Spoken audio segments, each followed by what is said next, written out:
This is the Lone Crater YouTube. We hope this video helps. You begin by preparing both devices. Charge the AirPods case and make sure your Samsung has Bluetooth enabled. Once done, open Settings, go to Connections and turn Bluetooth on. Keep the AirPods inside the case and hold the case next to the phone.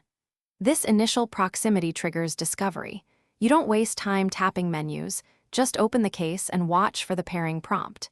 If the prompt doesn't appear immediately, press and hold the case button for a few seconds to enter pairing mode. Now you select the AirPods on your Samsung's Bluetooth list and tap to connect.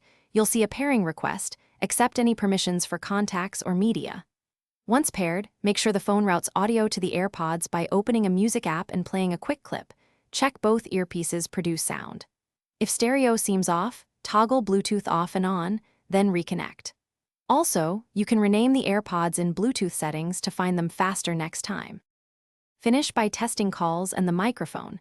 Place a quick call or record a voice note to confirm both sides work. If something fails, reset the AirPods by holding the case button until the LED flashes amber then white, then repair. This resolves most issues.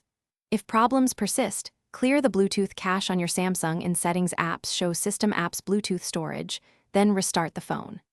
Finally, try pairing again. Most connection problems clear after these steps. Thanks for watching. Consider subscribing if we helped you.